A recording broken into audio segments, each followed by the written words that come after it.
जर तुमच्या भुईमुगाला अजून माती लावली नसेल तर हा व्हिडिओ शेवटपर्यंत नक्की बघा। नमस्कार शेतकरी मित्रांनो, स्वागत आहे तुमचं आपल्या ॲग्रिकल्चर फंडा या यूट्यूब चॅनलवर।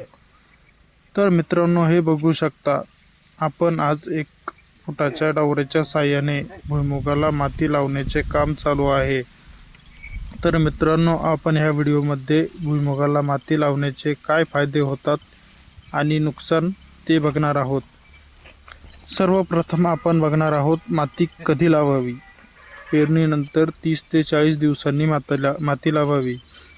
माती कशी लावावी? अंतर्मशागत करून झाडाच्या बुंद्याशी माती लावल्यास उगवलेले लहान तण माती खाली गाडले जातात, त्यामुळे तणांची वाढ कमी होते, खत व पाण्यासाठी होणारी स्पर्धा घटते आणि भुईमुगाची वाढ अधिक जोमदार होते। माती लावल्याने जमिनीत ओलावा जास्त काळ टिकतो। माती लावल्यामुळे झाडाभोवती हलका मातीचा थर तयार होतो। हा थर सूर्यामुळे होणारे पाण्याचे बाष्पीभवन कमी करतो, परिणामी जमिनीत ओलावा जास्त काळ टिकतो। मुळांना सतत आर्द्रता मिळते आणि कोरड्या कालावधीतही पिकाला आधार मिळतो। भुईमुगाला माती लावण्याची योग्य वेळ म्हणजे पेरणीनंतर 30 ते 40 दिवसांनी। या अवस्थेत भुईमुगाला फुलोरा सुरू झालेला असतो आणि आऱ्या म्हणजे ज्यातून शेंगा तयार होतात ते जमिनीकडे वाकू लागतात। याच वेळी माती लावल्यास आऱ्या सहज जमिनीत शिरतात आणि शेंगांची संख्या वाढण्यास मदत होते। आता आपण ज्या छोट्या वखराने म्हणजेच डवऱ्याने माती लावतो आहे, त्याची जी पास आहे त्याच्यावर माती थांबवून धरण्यासाठी दोऱ्या बांधल्या आहेत, जेणेकरून सरीमधील माती जमा होऊन झाडाजवळ जाऊन पडावी। तर मित्रांनो, आपण पाहिले माती लावण्याचे फायदे।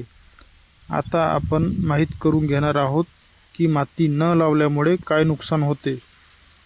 भुईमुगाला जेव्हा फुले लागतात तेव्हा एक बारीक सुईसारखी आरी खाली जमिनीत शिरते आणि त्याच ठिकाणी शेंग तयार होते।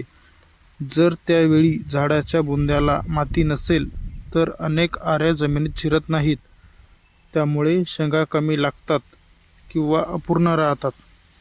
दुसरं मोठं नुकसान म्हणजे तणांची वाढ।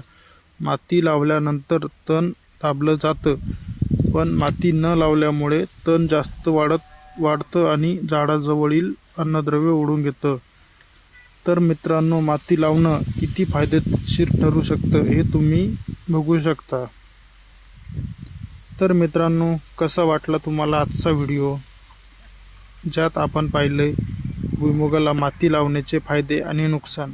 व्हिडिओ आवडला असेल तर लाईक, शेअर आणि ॲग्रिकल्चर फंडा या यूट्यूब चॅनलला सबस्क्राईब करायला विसरू नका। तर चला भेटूया पुढील व्हिडिओमध्ये। तोपर्यंत जय जवान जय किसान।